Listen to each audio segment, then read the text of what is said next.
እጅግ አስገራሚ ነው። አስገራሚ ጸበል መፍለቁ እየተገለጸ ይገኛል። ትናንት ማታ በጎንደር በምስራቅ ደንቢያ ወረዳ ቆላድባ ከተማ በዋርካው ላይ እንግዲህ የታየው የቅድስት ኪዳነ ምሕረት ተአምራዊ ምስልም በርካቶችን እያነጋገረ ነበረ። አሁን ደግሞ እንግዲህ ሌላ እጅግ የሚያስገርም ተጨማሪ ተአምር መከሰቱ ነው እንግዲህ እየተነገረ የሚገኘው።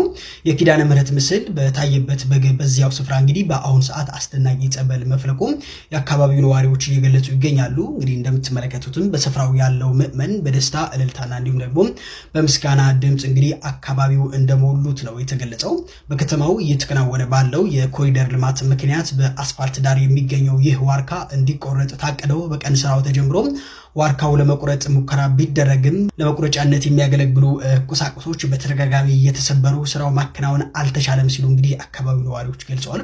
በዚህ ጉዳይ እናንተስ ምን ትላላችሁ? ሀሳባችሁን አጋሩኝ። ተጨማሪ መረጃዎች ለማግኘት ፎሎ በማድረግ ቤተሰብ መሆናችሁ እጅግ አስገራሚ ነው። አስገራሚ ጸበል መፍለቁ እየተገለጸ ይገኛል። ትናንት ማታ በጎንደር በምስራቅ ደንቢያ ወረዳ ቆላድባ ከተማ በዋርካው ላይ እንግዲህ የታየው የቅድስት ኪዳነ ምሕረት ተአምራዊ ምስልም በርካቶችን እያነጋገረ ነበረ። አሁን ደግሞ እንግዲህ ሌላ እጅግ የሚያስገርም ተጨማሪ ተአምር መከሰቱ ነው እንግዲህ እየተነገረ የሚገኘው።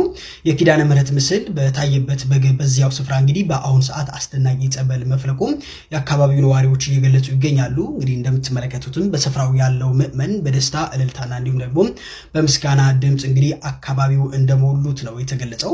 በከተማው እየተከናወነ ባለው የኮሪደር ልማት ምክንያት በአስፋልት ዳር የሚገኘው ይህ ዋርካ እንዲቆረጥ ታቅደው በቀን ስራው ተጀምሮ ዋርካው ለመቁረጥ ሙከራ ቢደረግም ለመቁረጫነት የሚያገለግሉ ቁሳቁሶች በተደጋጋሚ እየተሰበሩ ስራው ማከናወን አልተቻለም ሲሉ እንግዲህ አካባቢው ነዋሪዎች ገልጸዋል።